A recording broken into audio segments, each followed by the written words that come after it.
Hey there, it's Linda, and welcome back to my channel where we navigate through college and beyond. In this video, I'm going to be discussing some myths about self-care. And self-care is really any intentional action that you take to maintain your physical, mental, and spiritual well-being. It's all about identifying our own needs and taking steps to meet them. So myth number one is that self-care is selfish. So while self-care really is about focusing on our own needs and rejuvenating ourselves, there's really nothing selfish about this. So there's nothing selfish about caring for yourself and maintaining your health and well-being. It's really just something we have to do. So being selfish is really about just focusing on our own needs and thinking that our needs are the most important. But when we practice self-care, this really is a recognition that everyone in the world has needs, including ourselves.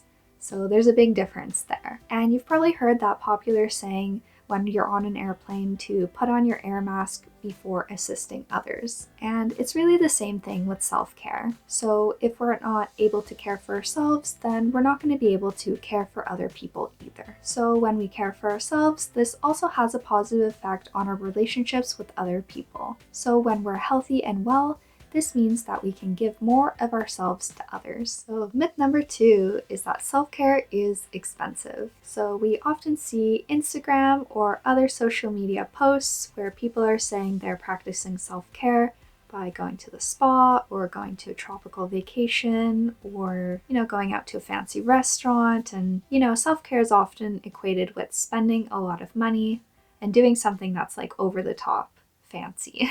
So sure, some of these activities can be considered self-care for some people, but self-care really doesn't require you to spend any money or very little money. So for example, if you take a 5-minute break when you're stressed out to take a few deep breaths, that can be one form of self-care. Or, just taking a lunch break or going for a walk. So I really think that we need to stop equating self-care with indulgence, because self-care is really about those activities that we do on a daily basis throughout the day, rather than activities that we do once in a while that require a lot of money. So myth number three is that self-care is time-consuming. And I've heard this a lot from various people saying that they don't really have any time to practice self-care. And I totally understand. People have families, they have work, they have school, they live very busy lifestyles, but self-care doesn't really have to be something that you do like for the whole day. It's not a weekend getaway.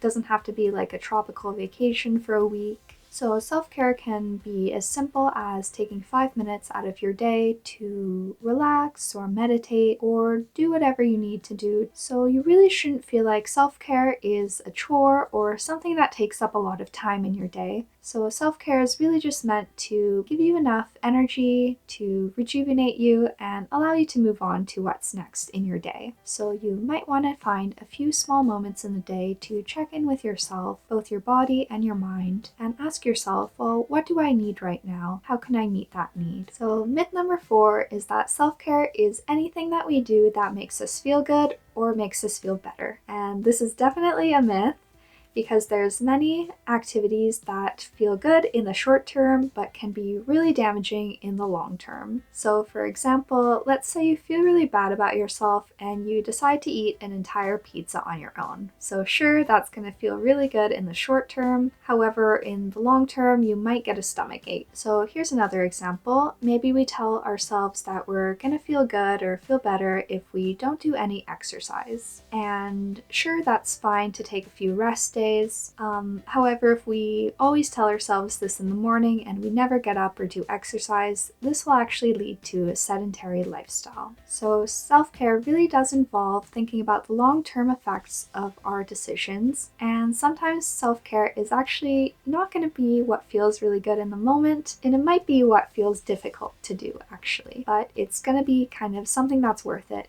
in the end. Myth number 5 is that self-care is optional, and some people actually think of self-care as a luxury, and that's probably because of what they see on social media. So I can tell you now that self-care is really a necessity. So let's think about our physical health for a moment. We need to eat and we need to sleep. And of course we can get by with less food or less sleep, but this is really going to have an effect on our overall quality of life. So it's going to affect our mood, our relationships with others. So engaging in indulging activities that we see on social media, those are definitely optional, but engaging in self-care isn't.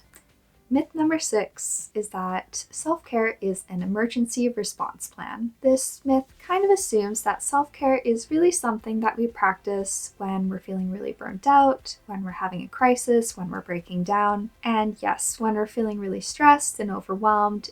This is definitely our body telling us that we need self-care, but this also implies that self-care is something that we do as an intervention or as a response to feeling this stress. And I think self-care is more about something that we do as a preventative measure or maintenance. So let's use a metaphor. So think about having a car if you have one. Do you go to the mechanic only when your car is completely broken and can't be used? Or do you go to the mechanic for some maintenance, for some oil change, to do a checkup? And I think it's the same thing with self-care. So self-care is really something that we want to do on a consistent basis to maintain our well-being and also prevent burnout and getting so overwhelmed and stressed out. So I just want to say that self-care is going to look different for different people. And there's not really a one-size-fits-all here. As long as you're doing things to take care of your body, mind, and spirit, that's all that really matters. It's about being a happy, healthy, functioning human being. With that being said, I would love to hear how you're practicing self-care in the comments below if you'd like to share. And of course, be sure to subscribe if you haven't already, because I have plenty of content coming your way. So thanks so much for watching. Take care, practice self-care, and see you next time. Bye!